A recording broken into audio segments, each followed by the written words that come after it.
All right, we're building in progression here. We looked at some simple polynomials that have rational zeros. Then we looked at some polynomials that have irrational zeros. Finally, we're going to look at polynomials that have complex or imaginary zeros. A couple things to know is that if you're starting with complex zeros and you want rational coefficients, you have to get rid of the complex part. Then complex zeros, imaginary zeros, complex zeros come in conjugate pairs, just like with irrational zeros, okay? The reason for that is if you look, complex zeros come from the quadratic formula, which looks like this. So the I always comes from a square root. So the square root has this plus or minus in front of it, so you get two answers out of the quadratic formula, one with a plus in front of the square root, one with a negative. If you have imaginary zeros, then this square root term is going to have an I in it. So you're always going to have two, if you have a complex zero, one that has an I in it, you're going to have one that has a plus in front of the I term and one that has a negative. So they have to come in pairs. You have to have the plus and the minus version. Okay? The other thing I want to remind you of, I'm not teaching complex numbers in this video, okay? That's something you probably would learn in an Algebra 2 class or an intermediate algebra class. But since I is the square root of -1, has this really cool property that when you square I, you get -1, right? That's why complex numbers exist, so we can take square roots of negatives, or we can square something and get a negative, which is a bit unusual if you're not used to it. But we're going to use this fact over and over again today, that when you square I, you get -1, meaning that when you square I, you no longer have a complex number, right? You have a rational number. That's why we need the complex zeros to come in pairs. All right, so let's work an example involving this now. So let's determine a lowest degree polynomial whose coefficients are, let's see, this blue marker's fading on me. Hopefully this one works. His coefficients are rational.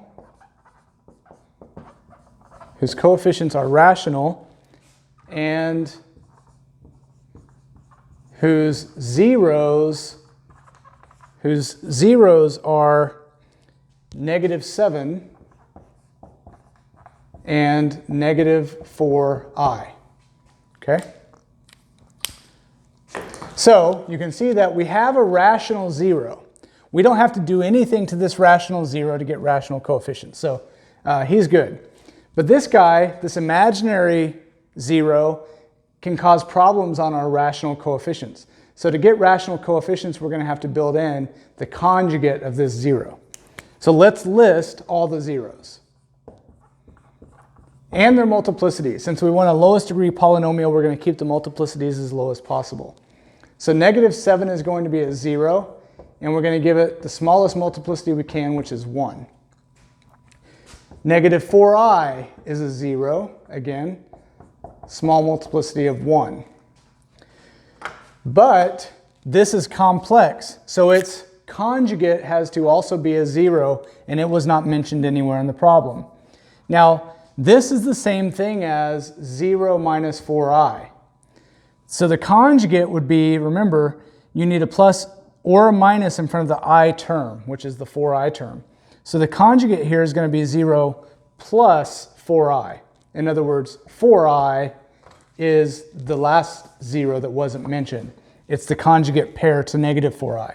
And we'll give it a multiplicity of 1 as well. Okay?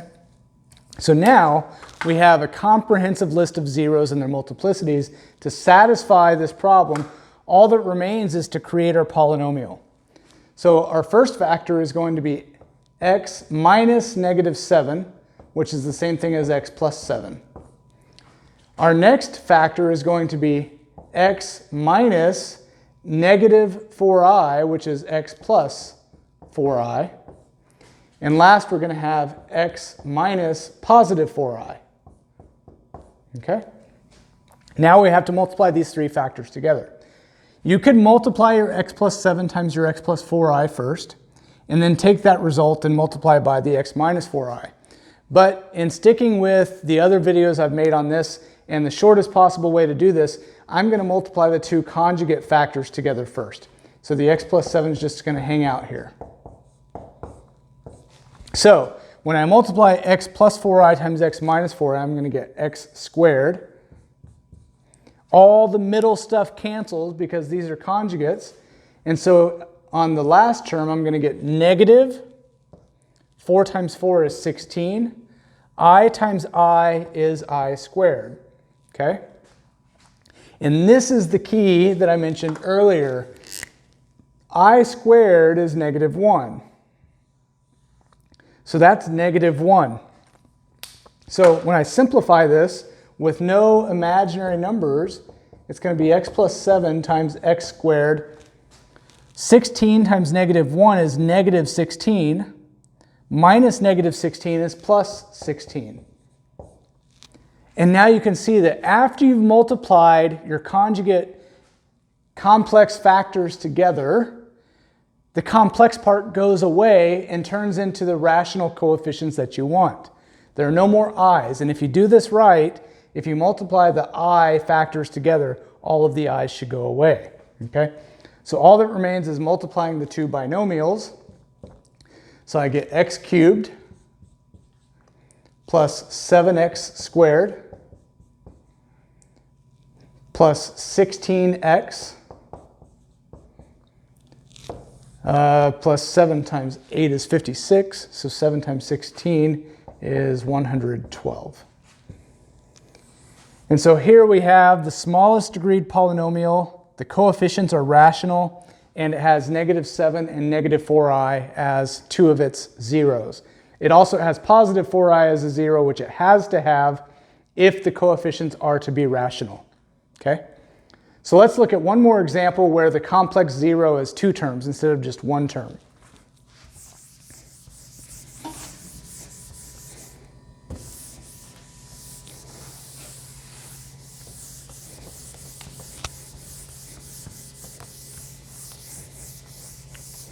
These problems can be rather tedious, so you have to be patient and organized as you work through them. The last thing you want to do is make a mistake and then have to start all over. All right, so to abbreviate now, we're looking for the smallest degree polynomial. Smallest degree. Let's say we want rational coefficients again. Rational coefficients. And let's say we have zeros of 4 and 2 plus I. 4 and 2 plus I. Okay, so 2 plus I is complex. So when we look at our zeros, we're going to have 4. 4 is rational already. We don't have to build in any kind of conjugate to fix it. So 4 is fine. To keep the degree small, we'll do multiplicity 1. 2 plus I will keep its multiplicity as small as possible as well. But last, the conjugate of 2 plus I is the same thing but has a minus in front of the I term. So it's going to be 2 minus I, and we'll assume it has a multiplicity of 1. Now we can build factors. We can multiply the factors together. So we get x minus 4 times x minus all of this, x minus 2 plus I. You're welcome to skip writing that step out and distribute it in your head if you like in the next step. You'll see what I mean. And we have x minus the last 0, which is 2 minus I. And so now I want to multiply the two conjugate factors together, but I've got parentheses within the brackets, so that's where I'll distribute my negative. I'll keep my x minus 4 along for the ride, and this turns into x minus 2 minus I times x minus 2 plus I. And I'm going to be strategic in multiplying these two together.